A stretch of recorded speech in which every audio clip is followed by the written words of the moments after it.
Committee. We just started recording now, so will we start anything else? We're going to go around the room so people in the room can introduce themselves for the benefits of those online, so they know who's here. So I'm Councillor Peter Black. I'm the chair of the committee.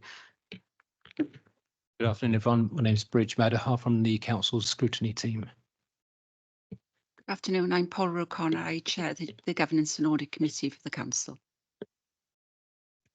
Councillor Elliot King, Cabinet Member for Culture, Human Rights and Equality. Councillor Robert Smith, Cabinet Member for Education and Learning. Councillor Andrew Lewis, Joint Deputy Leader and Cabinet Member for Service Transformation. Councillor Sam Pritchard. Councillor Wendy Lewis, Wenalaeth Ward. I'm Debbie Smith, Legal Advisor.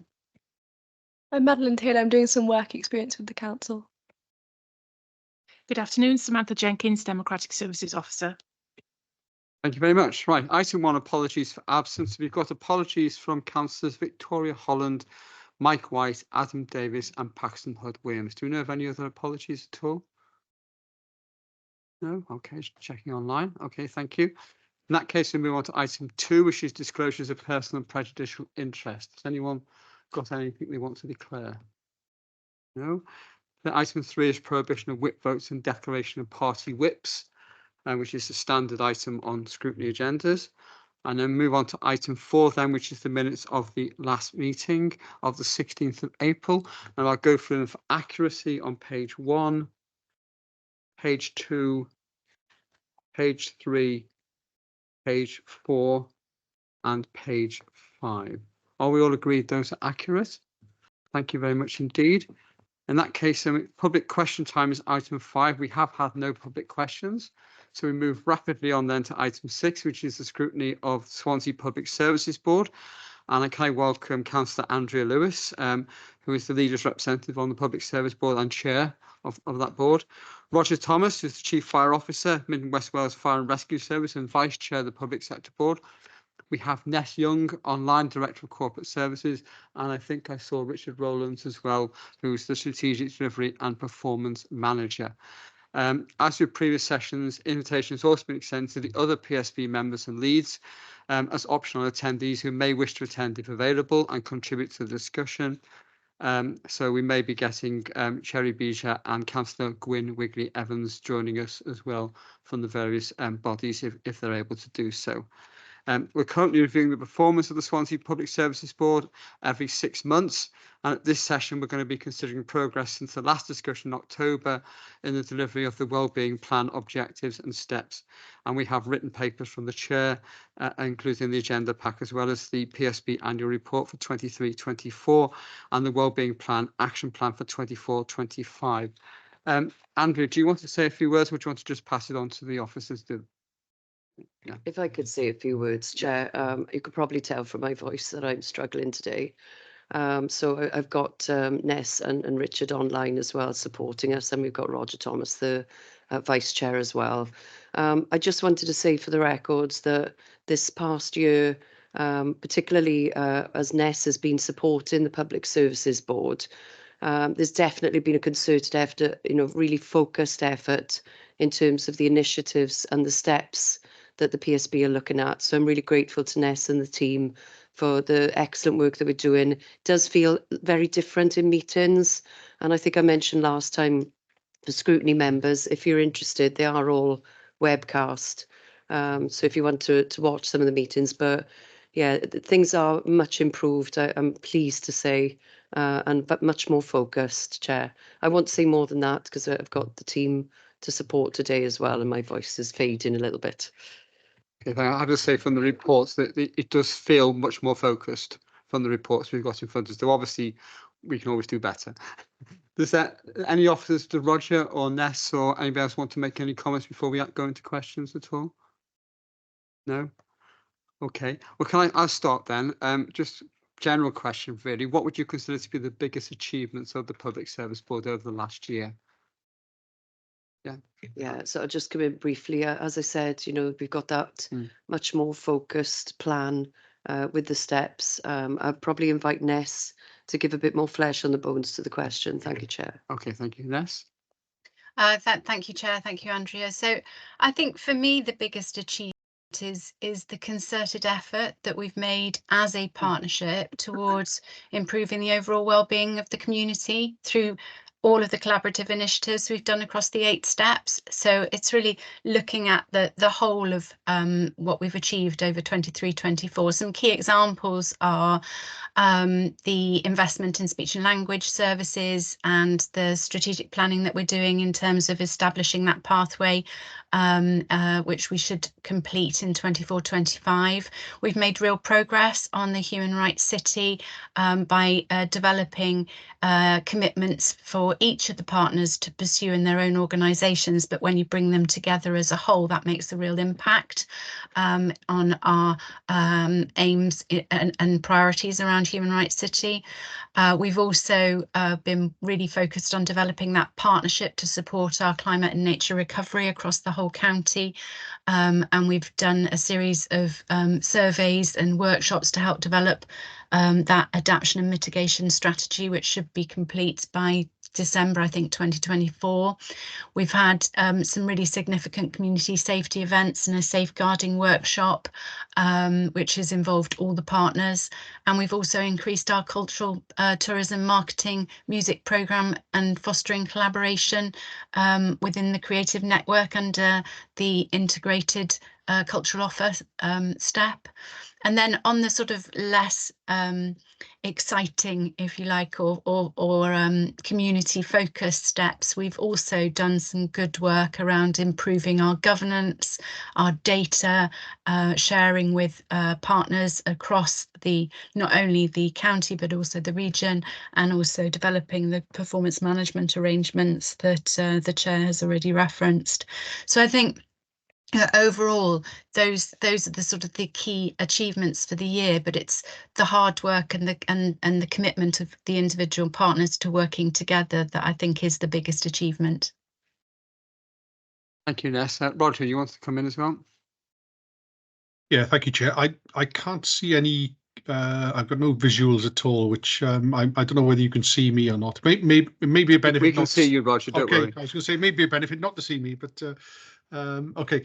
I'd like to just take you back, perhaps, Chair and committee members as well. Just so I've been on public service boards now since just after their inception. I came on to Swansea and Neath Talbot, and I've seen a significant change over that period. I think the first iteration, I think we were perhaps a little bit too overambitious. You know, we sort of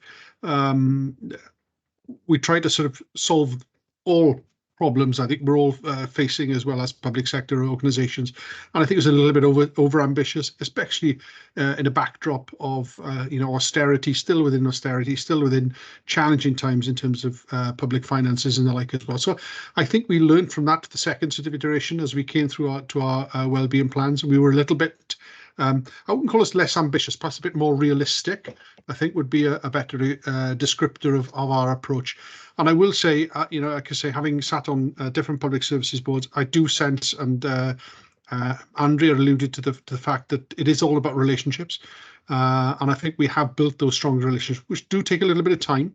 We're all under significant scrutiny in terms of our own sovereign organisations, just to come together and to do their work. But one of the observations, particularly from yourself, Chair, and from committee members, is the what if.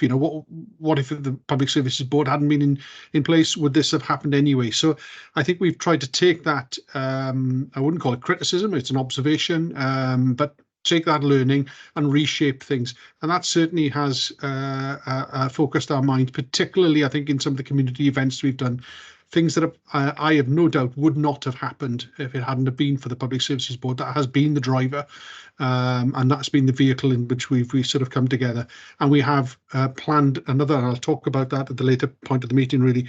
Not only it's a look back, but a look forward in terms of what we are planning for this year, again, very much in that vein, very much in to get the public, because it is a public services board, and we want to get the public engaged and understand that they may not understand exactly the sort of legislation that sits behind it and the ways of working and the like, but I hope they will see the benefits and the outcomes from it, which is the more important thing, I would sense, from a public perspective. But yeah, just some observations from myself, Chair, having sat around these tables for some years and seen the progression, and I think it is heading in the right direction. Yeah, thank you. Thank you, Roger. Chris Holly, you've got a question. Thank you, Chair. Thank you all for the comments you've made. I think there's a couple of issues. I think the first one is performance monitoring. All organisations today have got performance monitoring and benchmarking, etc.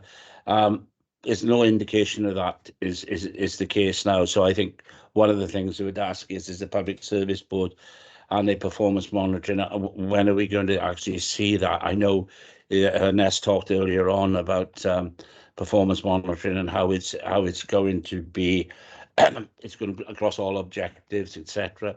But I think it's important that we actually now, as a scrutiny board, actually see what those outcomes are against what happened in the previous years. Maybe it'll take a couple of years for that performance monitoring to actually become mature and understand. I think the other thing is also, and it was interesting what Roger said about all the number of years he sat around different boards and what have you. The one thing I would ask is that, can we have examples of the public engagement that the board has had, and what parts of the public engagement was who in the public has engaged with you? Because I think it's really important that when we are asked, or when the councillors are asked, what does the Public Service Board do, that we have a relative understanding and an understanding we can go tell the public what it's about. Thanks, Chair. Okay. Ness? Thank you, Chair, and thank you, Chris. So in terms of the performance management arrangements, so in 2023-24, for the first time, we had a detailed action plan against each of the 8 steps, where we identified specifically what each step was going to undertake to deliver in 23-24, with the intended outcomes, the milestones and the success measures. And actually, that action plan has been monitored each quarter by the Public Service Board meetings, and the updates have been provided in the papers. Now, in terms of what you have in front of you today, what we have created is an annual report, which we see as a very public-facing document. So rather than have a sort of bureaucratic analysis against each of the actions and milestones in our action plan, we've tried to create something which will be more interesting to the resident who's reading it. But having said that, the information on the progress that's been made against the plan is available and can be provided in that format to the committee should they wish. But as I say, our preference as a board was to create a document which was something which we could publish and put on the website and was more accessible really for people. And combined with that, we're producing a video as another kind of mechanism of engaging the public in the work that we're doing. In terms of the second point that you make, Chris, around public engagement, so I mentioned earlier the Human Rights City work that we've been doing across the year, and also in terms of those events that Roger was talking about, there's a lot of public engagement there. So, I mean, we can, as a piece of work, as a PSB, bring back to the next time we come further information on how we have engaged with the public under each of the steps, if that would be helpful. But I can assure the committee that those engagements are taking place. Roger, do you want to come in? Yeah, just perhaps a little bit more granular detail to just to reinforce what Nessa said. So we just an example of a day we had last June, 3rd of June, in Castle Gardens in Swansea. So we tagged on to the Welsh Firefighters Fitness Challenge. We had a pop-up community village there, and we had representatives not only from the fire service, we had the Southers Police, the Guide Dogs for the Blind, RNLI, Lifelong Learning Service, Swansea Neighbourhood Watch, CVS, Welsh Ambulance, Ageing Well, Partnership Involvement Team, the Safer Communities Network and local area coordinators along with Swansea Council as well. So a number of agencies had presence, pop-up tents and the like. It was a lovely day as it happened. We didn't need any sort of wet weather backup or whatever, but a number of agencies that turned up and gave a lot of advice to the public and various engagement depending on the nature of the organisation as well.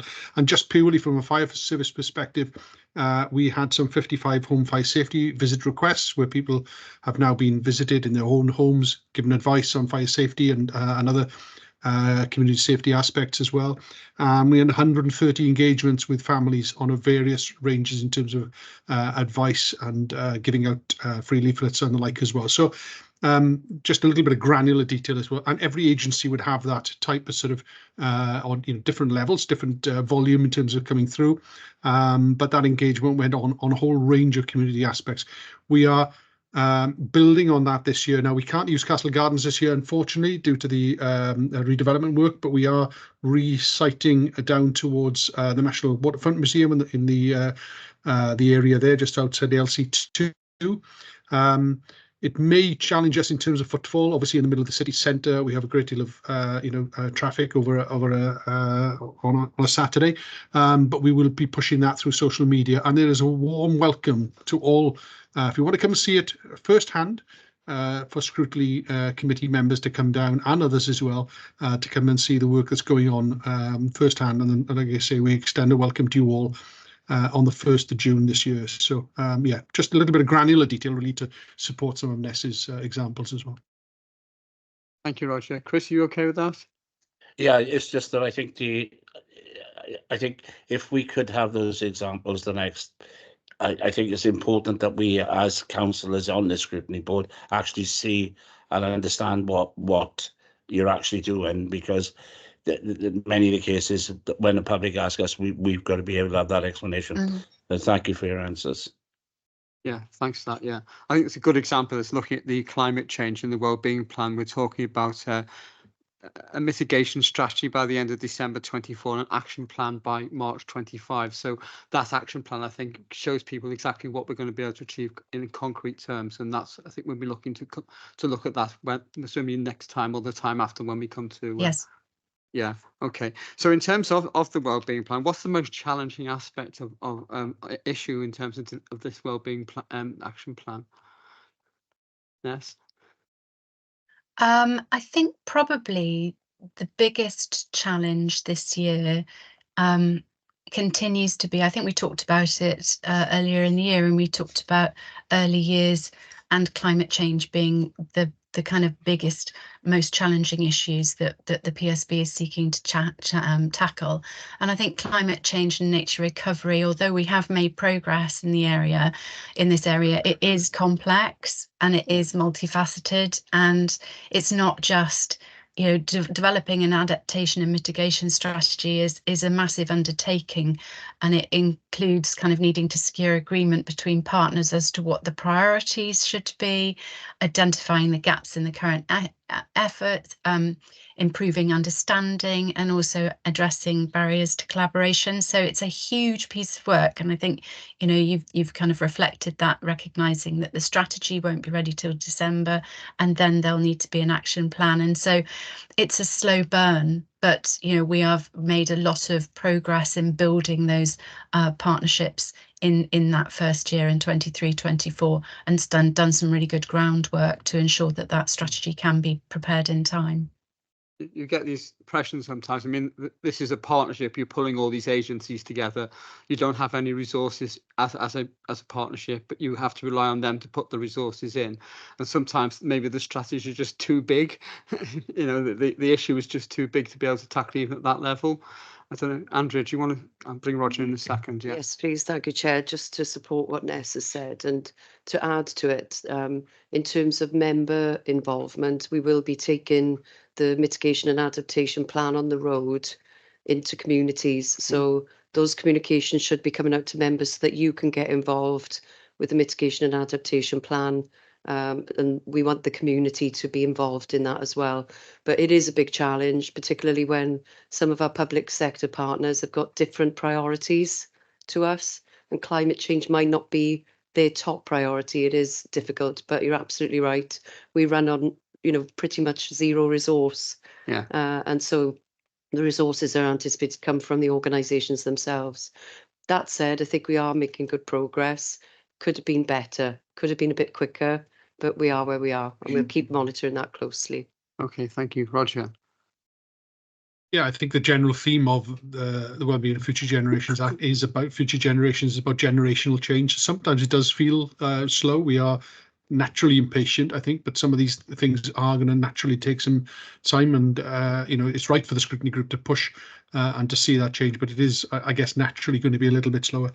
We've touched on the issue of funding. There is no associated funding other than a very, very small grant to assist with some administration. It is a general gripe, I guess, across all public services boards, and I have I've lobbied into ministers and into the First Minister. I had an opportunity in a conference some years ago just to say, even if there was funding available that could only be accessed through hypothecated funding, accessed through collaborative working to support that would be a step in the right direction. But we're also fighting against lack of money in public services, cost of living increases, and all these sort of pressures that have taken things in the other direction. And there is a natural tendency, sadly, within sovereign organisations, I think, then to retrench and focus on statutory duty within sovereign organisations sometimes at the expense of collaborative working, which is something we are fighting against. But yeah, a lot of factors, I think, that have held us back to that degree outside our control, and that I get that natural impatience of moving things forward as well. So, thank you, Chair. Just pause for a second. Lyndon, you wanted to declare an interest, sorry.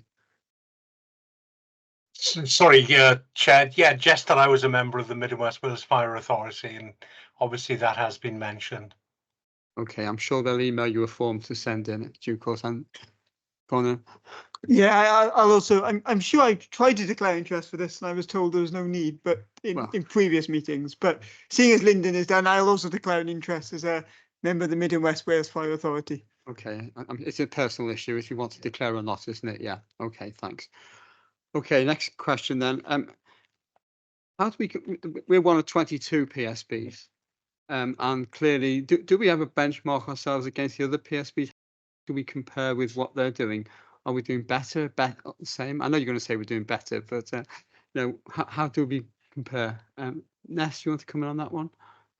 Yeah, I don't know that I'd say we're doing better necessarily. I think what I'd say is we haven't undertaken a direct comparison with other PSBs across Wales, but there was a recent learning event, for example, hosted by the Welsh Government and the Office of the Future Generations Commissioner back in February for PSBs, and that was about trying to identify if there were shared themes across Wales that PSBs were tackling, and if there were examples of good practice or different approaches that were being used. And what came through that was that climate change, tackling poverty and community well-being are key themes right across Wales, and so our agenda is very consistent with that.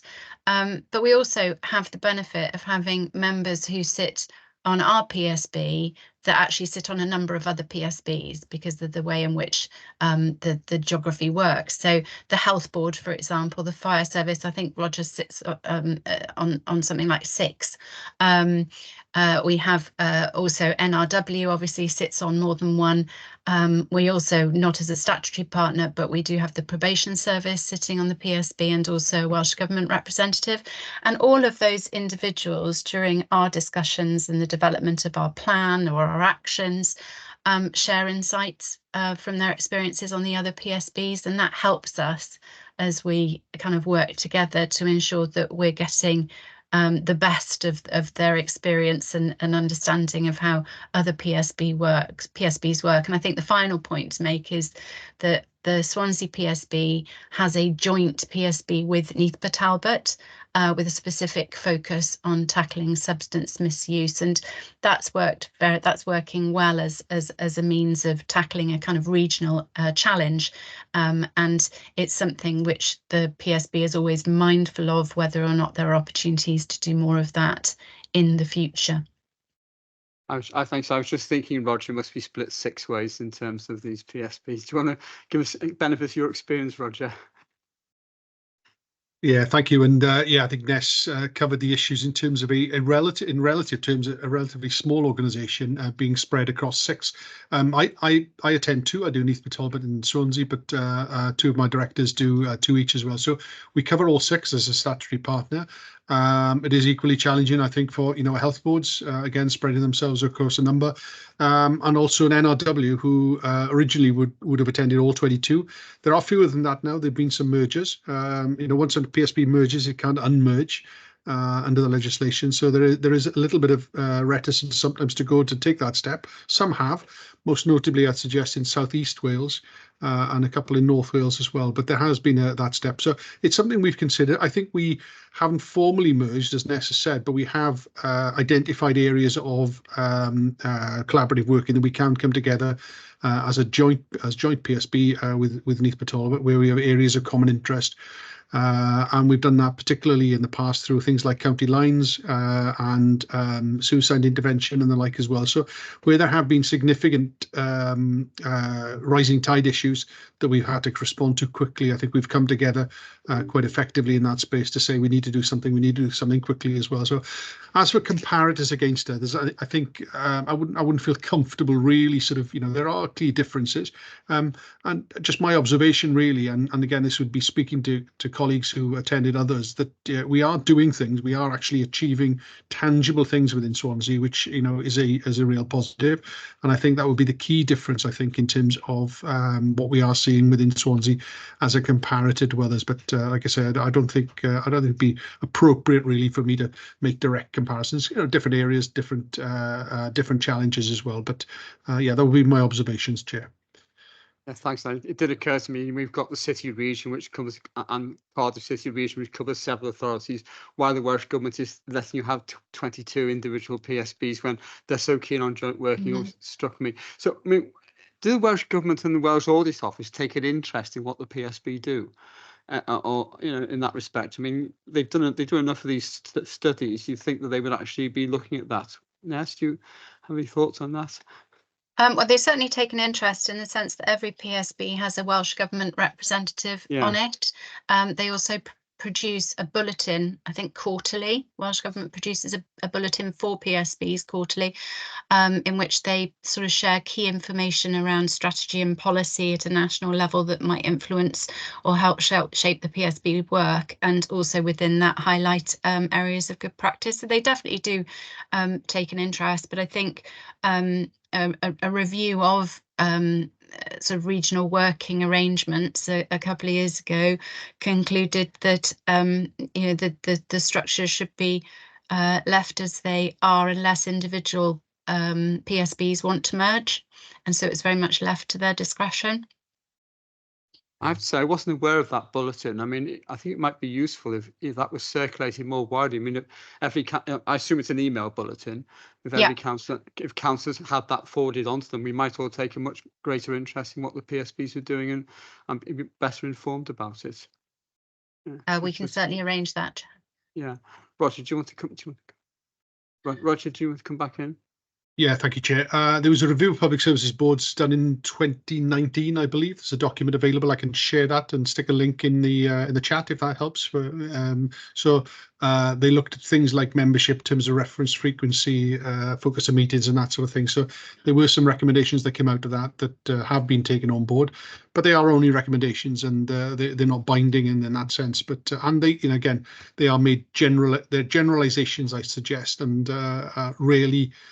Do they point to individual PSBs? So there's a lack sometimes of understanding whether they to which PSBs they actually refer to. Okay, Chris, you want to come in? Yeah, obviously there is a massive difference between some of the rural authorities and some of the city region authorities, and from Ceredigion or from Pembroke, from Carmarthen, is totally different from a PSB that would operate, say, in Swansea or in Neath Talbot. So I can understand why there can be no direct comparison. I think that would, as Roger said, I think that would be rather foolish to do that. But obviously there is within the if you like, the family of PSBs, there must be one that's comparison to Swansea, other than Cardiff or Newport or maybe Wrexham or something of that nature.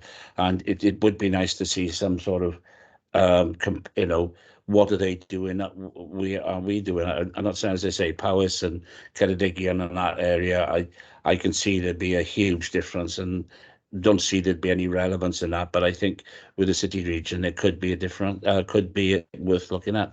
Thank you. Anybody want to comment on that? No.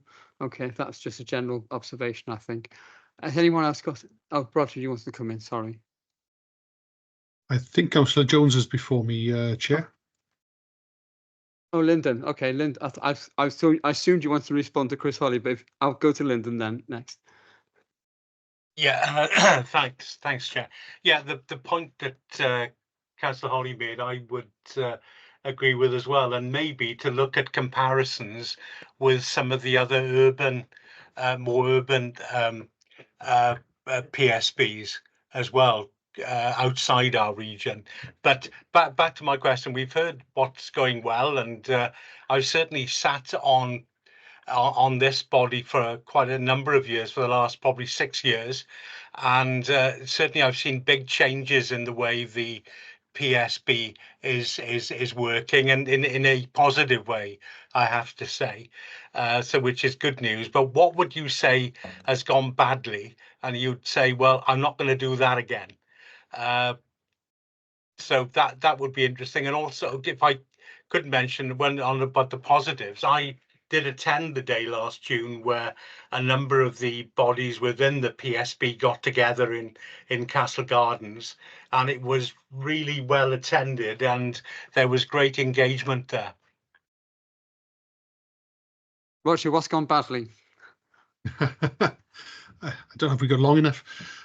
Just picking up on some of the observations from that Audit Wales report, and they did pick up on the lack of funding as being one of the barriers to progress. And I think we've discussed that previously in the meeting as well. Ironically, and this is an interesting one, and I don't feel it's pertinent to Swansea, but public services boards are not consistently being scrutinised or held to account. So I don't feel that's quite the case in this matter. Although I will say in other ones, this level of scrutiny does not go on. I can assure you that. So I think that's in Swansea's favour from that point of view. What hasn't gone so well? Yeah, I think there is this, as I say, go back to the point about we have this ability, we have this tendency, I sense, to retrench and go back to statutory duty within sovereign organisations, and I think that can be especially when you're put under pressure, that those voices shout louder, I sense, than the PSB voice as well. I also, Welsh Government haven't always engaged and we tend to see, and I don't know whether Andrea or Ness would back up this sort of view, but we see quite a churn and a turnover of individuals representing from Welsh Government. We don't see a lot of consistency from that. So, and also I think from the Wellbeing and Future Gens Commissioner as well, sometimes we don't have perhaps enough coming in to share best practice from other organisations. And I think it's, it does sometimes challenge us to say, well, actually, what is going on in other places that we could replicate or share with as well. So I think that cross-fertilisation isn't always happening as effectively as it should. Okay, that's very helpful, actually. You think the Welsh Government would be more committed to it, wouldn't you, Andrea? Oh, sorry, Ness. Okay, I thought Andrew was indicating, yeah. Yeah, I think I would agree there has been churn. I think it's because they identify a representative, and if that representative then moves on to another job, then somebody else comes along, but we sort of feel like you're starting afresh then, because they're arriving right in the middle of our ongoing work programme. I think one of the things we felt when we went into 23-24 that hadn't gone so well is that sometimes the formal meetings can feel a bit set piece, and so we have introduced, so we've got, in addition to the formal meetings, we now have informal face-to-face meetings, so that we're actually we found the face-to-face is helping to build those relationships, because it's hard, it can be harder to build relationships across a screen. And also it enables us to have a more in-depth discussion about particular issues or challenges within the action plan that we're delivering. But and I think the final point around resources is always an issue for public service boards, but what has helped in that regard is being really clear about what actions we are committing to as a board for the year. Rather than sort of being, as Roger said previously, perhaps being over ambitious and trying to do something which is very broad. We've really honed that down so that we're making a commitment up front that we know we can deliver it. We're setting timescales, and therefore we know we've got the resources to deliver that. And that might mean sometimes some of the actions aren't as ambitious as Scrutiny, for example, may like, but they are realistic and pragmatic, and that helps to address that challenge. Roger, you want to come back in? Yeah, it's just to reflect really. I've so I meet with Welsh Government officials regularly on a monthly basis with the other two chiefs from Wales, and I'll be quite frank with you, PSBs and wellbeing and future gens is not mentioned. It's not on the agenda, and I've pushed back into the because we have a framework in Wales, a national framework for fire in Wales, which is now 10 years old and doesn't reflect any. It predates the legislation coming in. And I think there's a lack of understanding at certain parts of Welsh Government of the impact. At the last count, as a relative, in relative terms, a relatively small organisation, we were represented on 44 either strategic or subgroups of the PSB, and that's a huge undertaking and a huge impact in terms of resources, time, and obviously opportunity cost of when individuals are engaged in that work, which is important. There is opportunity lost in other parts of the organisation as well. So I have pushed that back into Welsh Government. I'm afraid it doesn't get a lot of traction as well, but I think there's a general lack of understanding of the impact of PSBs, again, within smaller organisations. And again, if you look at NRW, Natural Resources Wales, they are spread extremely thin. So their ability to resource all these, and climate change is a key and a common area of work, as you would imagine, within all PSBs as well. So they are extremely limited in terms of their ability to resource and to facilitate some of the work as well. But yeah, just some observations. I can assure you, I do push back into Welsh Government regularly. You know something, I really think we should get the Welsh Government representative on the PSG to one of these scrutiny sessions. It would be so much fun. But there we are. Anybody else got any questions at all? No? Oh, Andrea, you want to come back in? Yeah. Yeah, thank you, Chair. I just wanted to highlight that it's still difficult to get public engagement. We don't get public questions. We don't get public attending the public service boards. The event that the fire service led on was a great way to reach out to residents and to communities, and was very successful in that respect. But what we're trying to do is create those easy read versions of the annual report, pull a video together. We're trying to make it as easy to access us as possible, but it remains an ongoing challenge. No matter what we do, it's not high on the public's agenda, unfortunately. That's just the way it is. I have to say that my impression is that it's not really high on the councillor's agenda either, because I think the awareness amongst the average councillor on this authority, and most probably other authorities, is quite low. And that's why I think circulating this newsletter would be one way of maybe, every quarter the councillors get this report on what's happening in the PSBs. And from the Welsh Government perspective, I think might help to raise awareness amongst councillors. And once you raise awareness amongst councillors, then maybe that can sort of propagate outwards. So that might be one way of doing that. Yeah. Okay. Well, I think Roger wants the last word. Sorry. Yeah. I rarely get it at home, so I've got to try and do it in work. So, yeah, just to pick up on one of the recommendations from that Audit Wales report, which I have shared in the chat, it said PSBs are engaging with citizens, but are not involving them in their work. But as Andrea said, we do engage. We get very few, if hardly any. I do recall one or two in the past public questions, but they are very, very few and far between. I guess the only observation on that would be, is it important that the public link the work that we do with the Public Services Board, or is it just the vehicle to deliver those benefits? Okay. Does it matter that much that they make the linkage back into Public Services Boards, or should we just be happy that things have changed or things have improved? I guess is a question for us as well. I think that the issue is that, talk to most members of the public, they're concerned about concrete things. Are their streets being swept? Is there refuse being collected? Are their kids being educated?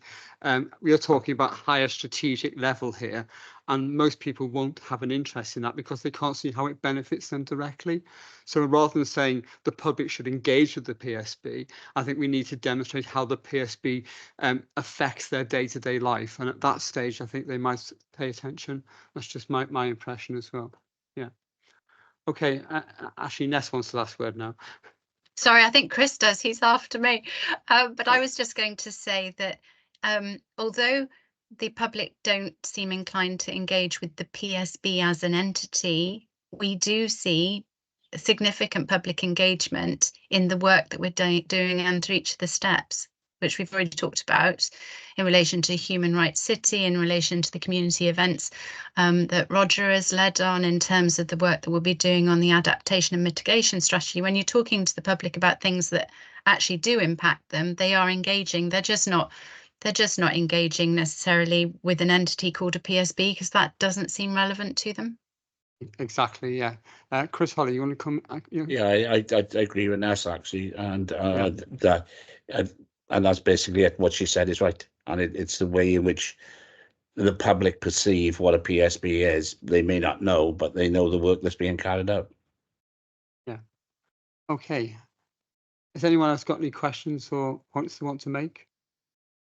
No? Okay, thank you very much indeed. Can I thank you again for coming along? We will have you back, and hopefully as we move forward, the action plans will become more populated and able to scrutinise in terms of actual results and things against targets as we get there. We're getting there slowly. Thank you very much indeed, everybody. Thank you. Thank you. Okay, we're going to move on to item 7, which is the Welsh Language Standards Annual Report 23-24.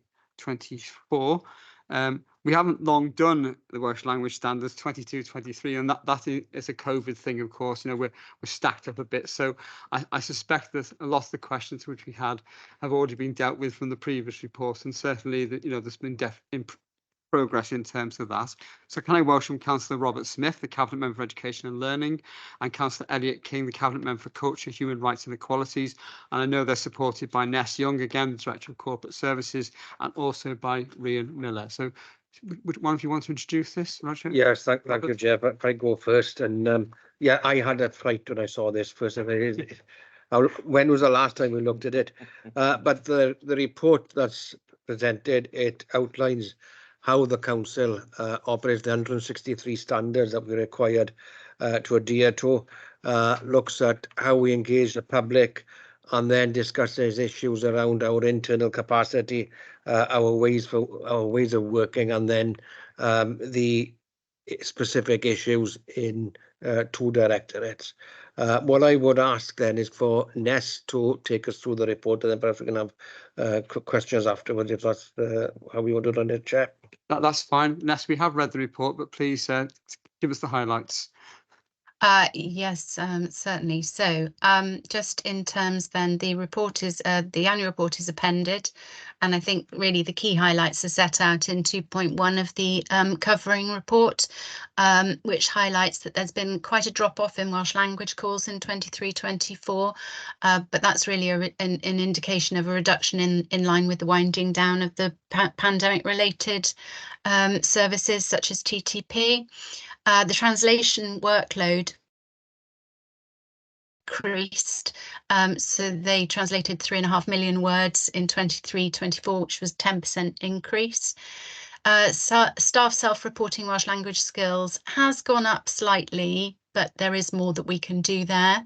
And there has also been, aligned to that, a slight increase in the number of employees who are saying that they have Welsh language skills. In terms of new posts, we had 474 new posts advertised in 23-24, of which 31% stated that Welsh language skills were either desirable or essential. And again, while that's not bad, there is room for further improvement there, which we'll be seeking to do in 24-25. Formal Welsh language training participation did drop slightly in terms of overall numbers in 23-24, but there was a notable increase in the number going from beginner to intermediate level. So an evidence of progression, but we're not getting as many in the door at entry level, which we need to focus on. In terms of complaints, there were 5 in the year compared to 6 in the previous year, and those are articulated in the report. And finally, in terms of Welsh medium education, the percentage of students in Welsh language streams is stable compared to the previous year, around 14 to 15% across primary, secondary and post-secondary levels. So there is a consistency shown there in terms of the enrolment in education. So just by way of a brief conclusion, we in the 23-24 period are showing both progress but also some areas for ongoing attention. The decrease in the Welsh language calls can be explained, and the increase in the Welsh translation unit workload indicates a continued commitment from the organisation to translation of our documents into Welsh. The rise in staff self-reporting is positive, but it isn't significant, so we need to do better there, and we also need to do better in the Welsh language training participation.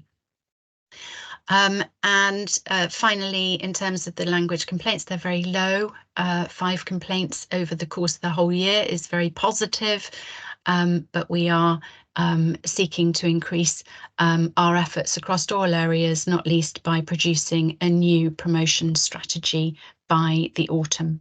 Thank you, Chair. Yeah, thank you for that, Ness. I've just got the one question because I was looking on page 81, future actions paragraph, section 6 of the report, where we're saying we're developing a revised Welsh language promotion strategy, integrating insights from the review of previous strategies and guidance from the Welsh Language Commissioner. So I'm just wondering, what are those insights which they're offering us? Well, so do you want to go, Ness, and come back afterwards? Happy to, whichever you'd prefer. Shall I go? Ness first, then go on. Okay, thank you. So the Welsh Language Commissioner had produced some guidance for all councils on how to write the promotion strategies, because all councils over the last couple of years have been updating their strategies since the first one was introduced in 2017. And really, the guidance talks about the building blocks for effective strategy, which are absolutely the building blocks you'd expect to see in any strategy: clear vision, committed leadership, effective communication, stakeholder and partner support, ensuring broader benefits, those sorts of issues, setting smart targets, and having an effective performance management framework. They do identify some challenges, some risks and challenges, and they focus those on lack of ownership and communication, focus on short term over long term, and failure to integrate the strategy into core activities. So some key sort of bear traps to avoid there. And then there's also in the guidance some examples of effective practice, which, you know, as I say, link back to what are the bones of a successful strategy. So clarity of vision, high levels support and engagement, and a long-term perspective aligned with national language promotion goals.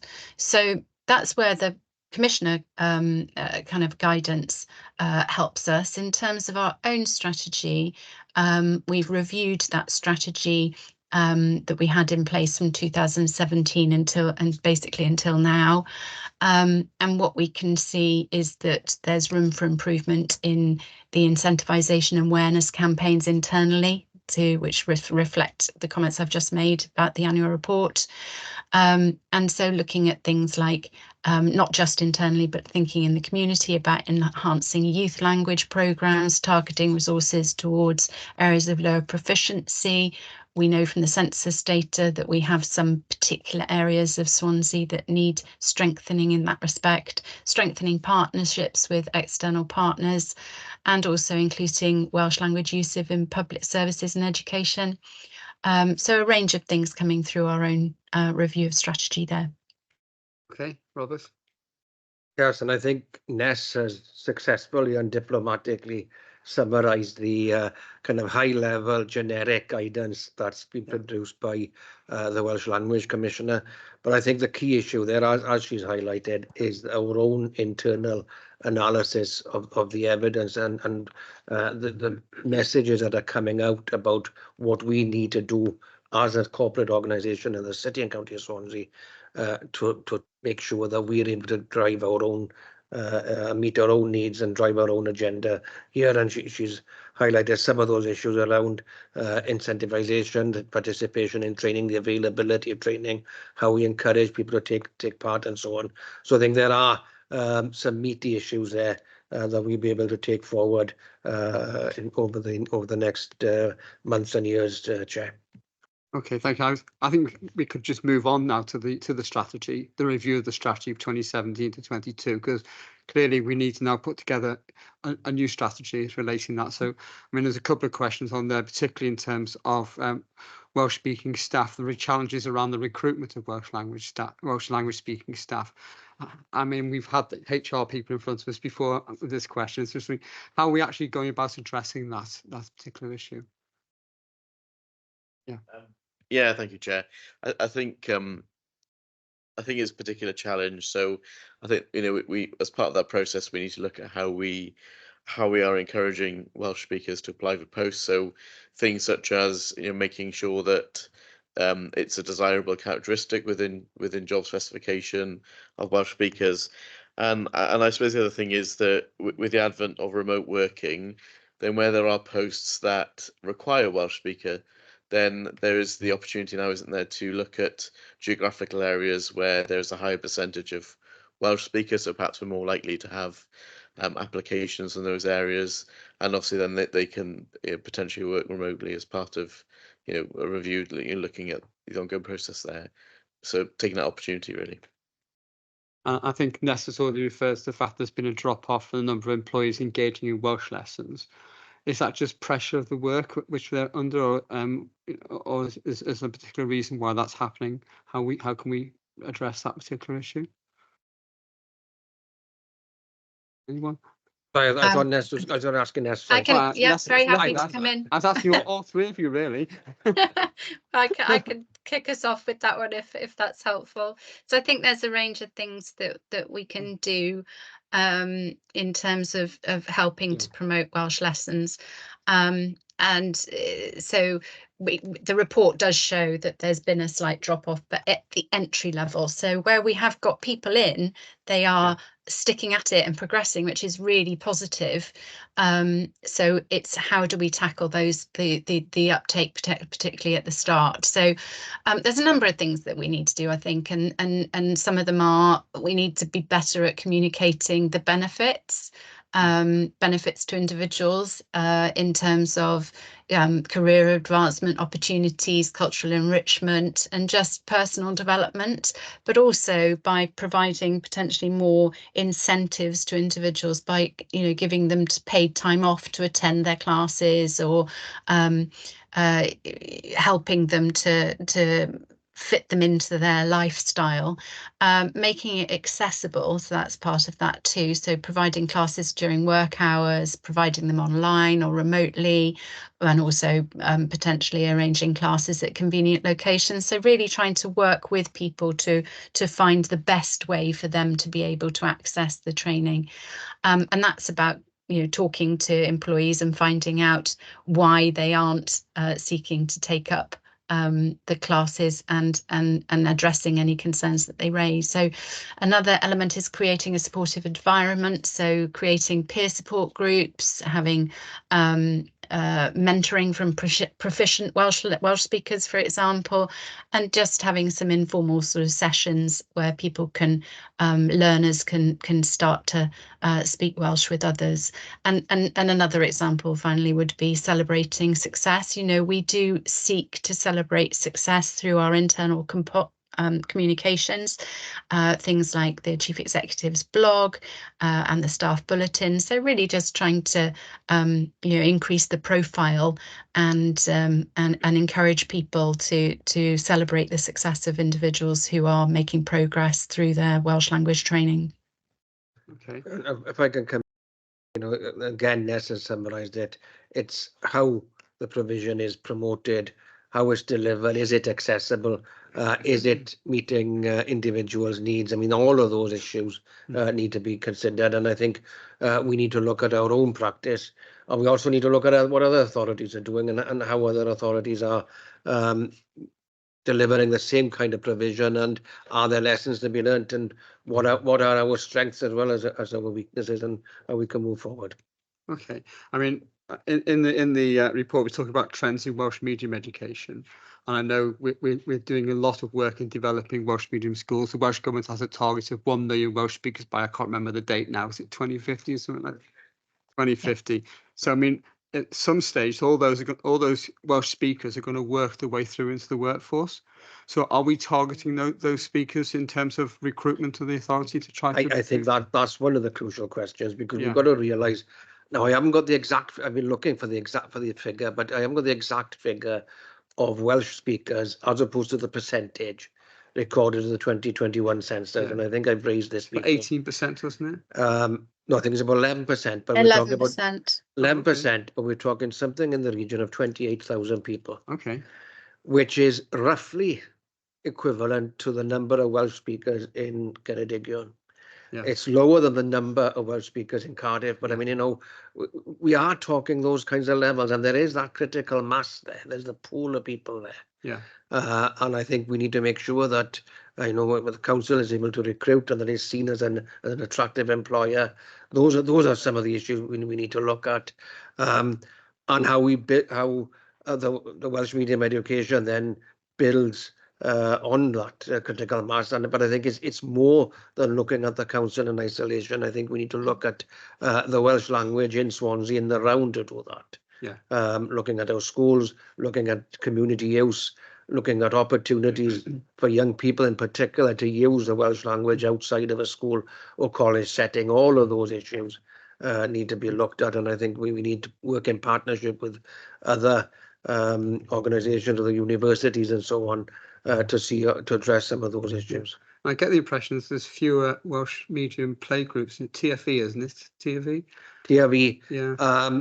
There may well be a decline there, but I think the percentage of children in Welsh medium stream is fairly stable. Right. But of course, the Welsh in Education Strategic Plan, to achieve this target of 1 million speakers by 2050, I think we were looking at a significant increase in Welsh medium education over that period. Yeah.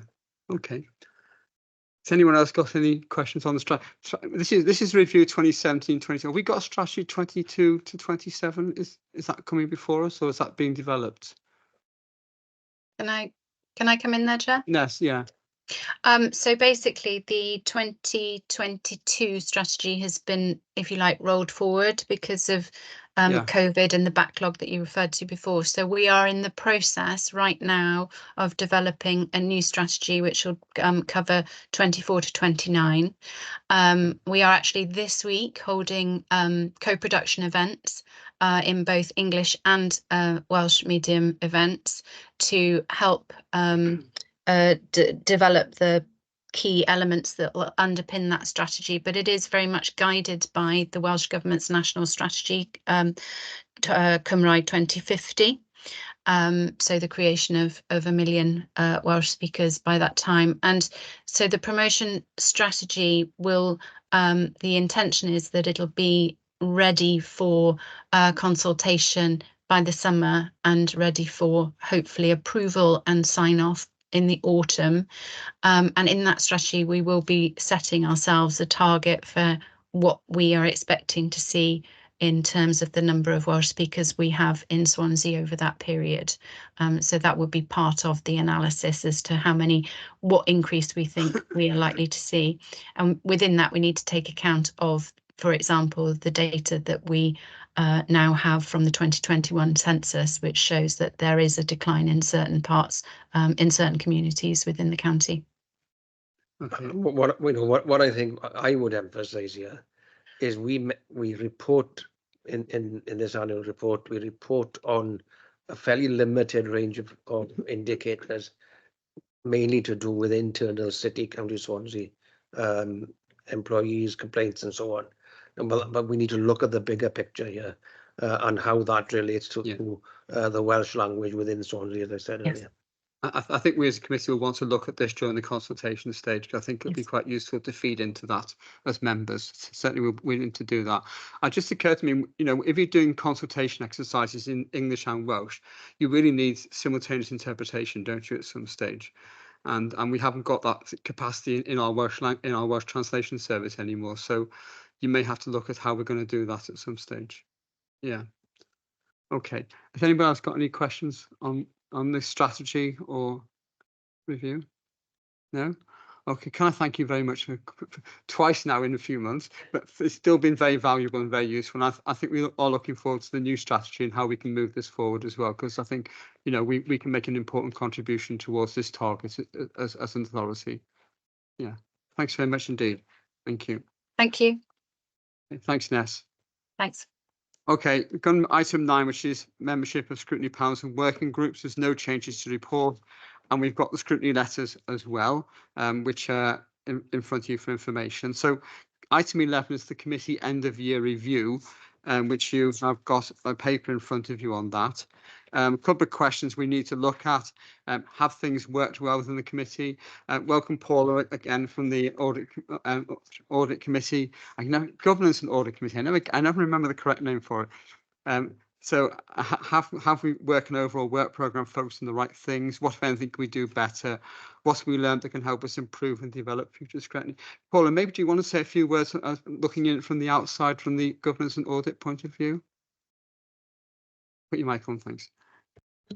Thank you, Chair. My personal view is I think the Governance and Audit Committee are very clear on the role of the scrutiny, and we endeavour at every meeting to ensure that we don't cross over or duplicate any of the work of the scrutiny committees, and we have cross-representation of membership on some governance and audit committee as well as scrutiny. So there's always that sort of safety net that if we are going off kilter, that I'm sure those members from scrutiny attending governance and audit committee will raise their hand. We've looked at the Governance and Audit Committee work plan for 24-25, looking forward now through to June of 25, and I'll be keen to look at the work plan that you have for scrutiny to ensure that we're not again duplicating or sort of crossing any lines there. So from my perspective, I think we are clear. We are maximising the effectiveness and the efficiency of both of the committees by avoiding any duplication or sort of misunderstandings. So I've got no real issues, and I know I've got direct access to you, Chair, if I've got any concerns.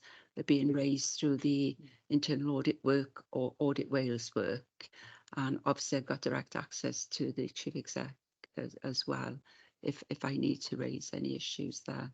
So personally, I think it's working well.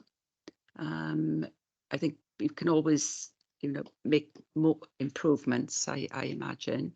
But at the moment, I'm comfortable with the way things are working. Thank you for that. We have, of course, got our scrutiny conference on the 18th of June, which obviously you're very welcome to attend and contribute to as part of that. But certainly, I feel that we're working quite well. And of course, we're now getting Wales audit reports coming through to the scrutiny. We did one in one of the scrutiny panels only last week, and I've got a couple more coming through as well. So we're making sure those reports are properly scrutinised by the committee as well. one of the developments that Richard Rowlands, along with Ness, has developed is a tracker report for Audit Wales recommendations. So we got clarity for the Governance and Audit Committee of what committee is scrutinising the action being taken on those recommendations, which has been a big step forward because we've been asking for that for some time. So that's a positive step forward. And in addition to that, Audit Wales are also placing within an appendix of their reports the other regulators' reports, so like Yastin, the Healthcare Commission. So we're visible on what other reports are in the arena and being dealt with by the council and the council's committees. So the reports are much longer. Yeah. Okay. Actually, the reports are not that much longer because they just give the regulator name and the subject area, and then we've got a direct link to look at those if we so wish. Okay, thanks for that. Yeah. Does any member want to contribute to this review? Do we feel that we're doing okay? Anyone? People are nodding but not saying anything. Okay. Okay, well, if you have any reflections, maybe you can let Bridge know by email as well. Then I think we're doing okay. I think we can always do better, and we're doing our best. We're trying to learn from any issues which arise from that as well. Okay, thanks very much for that. That leaves us with item 12, which is the date of upcoming scrutiny panel working group meetings, which are in front of you. And the next meeting of the committee is going to be in the 16th of July. But of course, we've got the AGM on Thursday to reappoint the committee first and before we go on to that. So thank you, everybody, for their attendance. It's been very useful and very helpful. Thank you very much indeed. And I will see you, most of you, on Thursday, and the rest of you at the conference on the 18th of June. Thanks very much.